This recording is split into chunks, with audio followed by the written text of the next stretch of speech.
Attention, mes enfants, c'est fini de jacasser. Écoutez sagement, car la classe va commencer. Attention.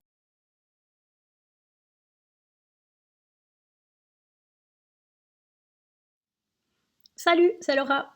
Salut, c'est Elodie, des maîtresses de loin. Et aujourd'hui, on va parler de la théorie de ton Unit 5 en anglais. On commence avec le voc, où on t'a mis les principaux mots de vocabulaire que tu devras savoir. On a computer game, le jeu vidéo, DVD, le DVD, magazine, les magazines, keys, les clés, glasses, les lunettes, MP3 player, le MP3, rollerblades, les rollers, sweets, les bonbons, money, l'argent, et mobile phone, le téléphone portable. Autre catégorie du vocabulaire, les habits, clothes, donc dress, la robe, hat, le bonnet, jacket, la jaquette, La veste. ouais. Mhm. Jeans, le pantalon, le jeans, en français on le dit aussi. Shirt, la chemise. T-shirt, en français on l'appelle aussi t-shirt. Et shorts, le short. La suite des vêtements, la jupe, skirt, les chaussettes, socks, le pullover ou le sweat, comme on l'appelle nous, sweater en anglais. Top, c'est le haut, sans préciser forcément ce que c'est, ça peut être un t-shirt ou une blouse. Trainers, les baskets. Shoes, les chaussures. Et trousers, les pantalons. Ensuite ici, on t'a remis un petit rappel, les nombres de 0 à 19. Donc ça, tu as déjà vu en 7e année. On a juste remis ici, en bleu, tu vois, le 13, 13, où il faut faire attention, et 15, où ça change, 13 et 15. Et ensuite, on va voir les nombres entre 20 et 100. Donc 20, 20, 30, 30, 40, 40, 50, 50, 60, 60, 70, 70, 80, 80 et 90, 90. Ensuite, tout simplement, pour dire par exemple 21, tu vas dire 20, ajouter un tiret et ajouter le 1. Donc ça donne 21. Tu vois, nous on dit 20 et 1 et eux ils disent 21. Tout simplement. Ils se compliquent moins la vie que nous. 22, 22.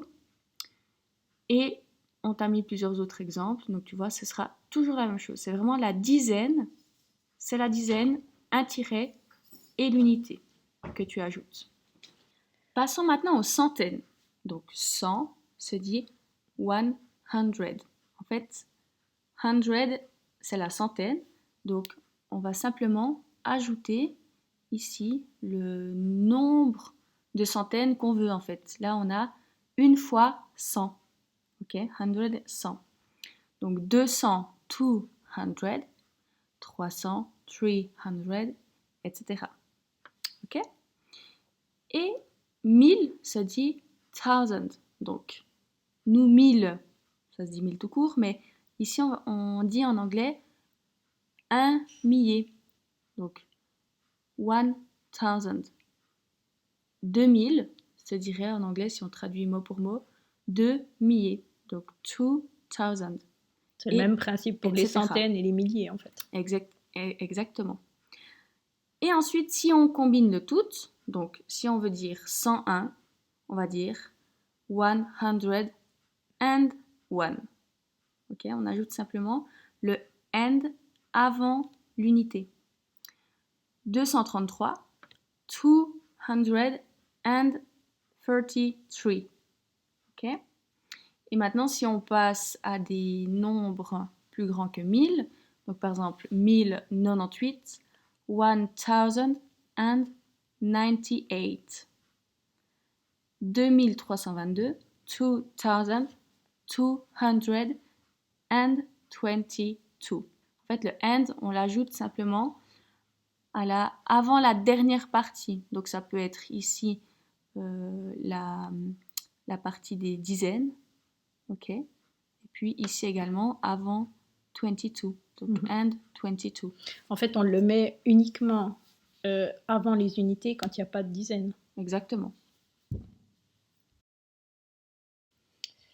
Un autre point important de la grammaire, c'est la différence entre this ou that.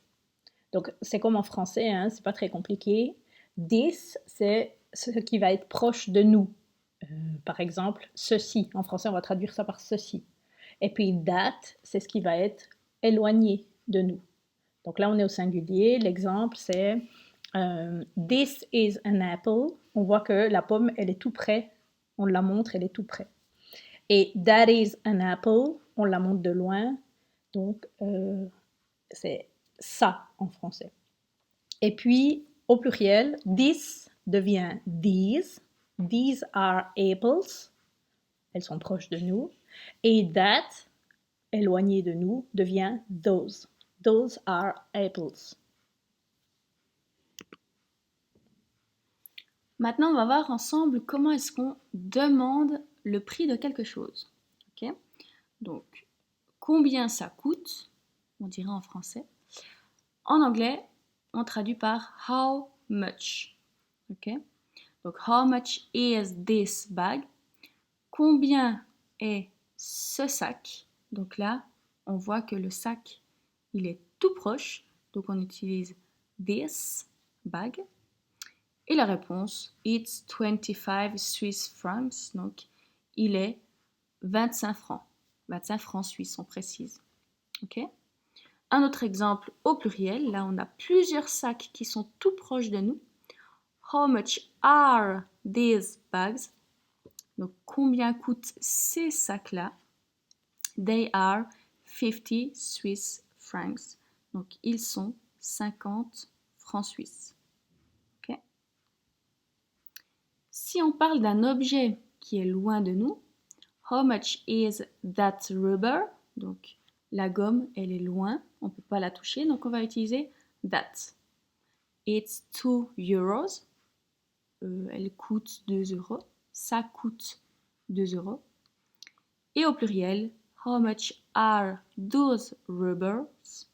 Donc là, on n'oublie pas de mettre le verbe au pluriel, hein, dans les deux cas, vu que c'est au pluriel. Et le S. They are 6 euros. They are 6 euros. Ils coûtent 6 euros. Elle, les gommes. Elle, les gommes, exactement. Pardon. Et on en arrive au dernier point important de la grammaire, entre ce qu'on appelle les countable et uncountable nouns.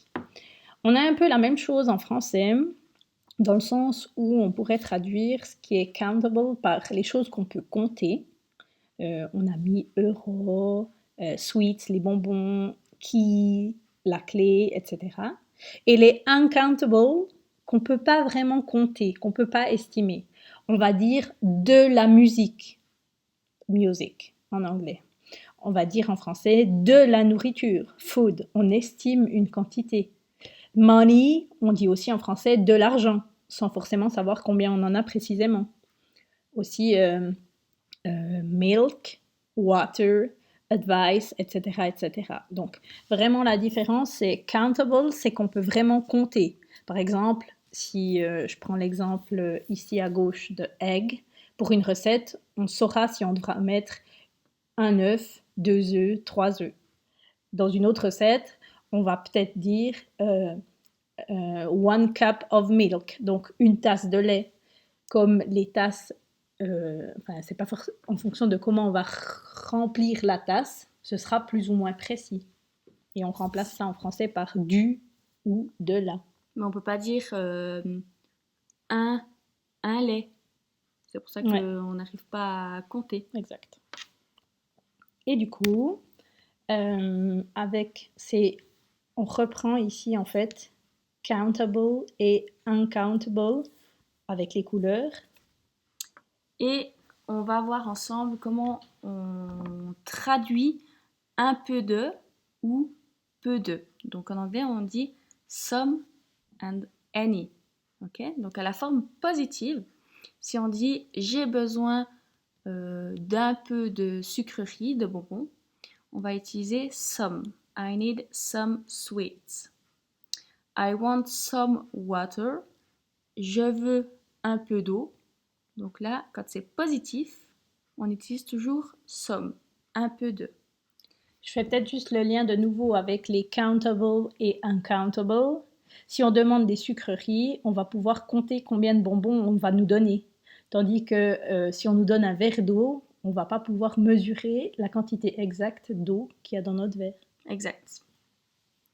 Et puis, quand on parle à la forme négative et si on veut poser une question, on doit utiliser any pour dire un peu de ou peu de. I haven't got any eggs. Je n'ai pas d'œufs. Okay? Donc, je n'ai aucun œuf, je n'ai pas d'œufs. I don't want any bread. Je ne veux pas de pain.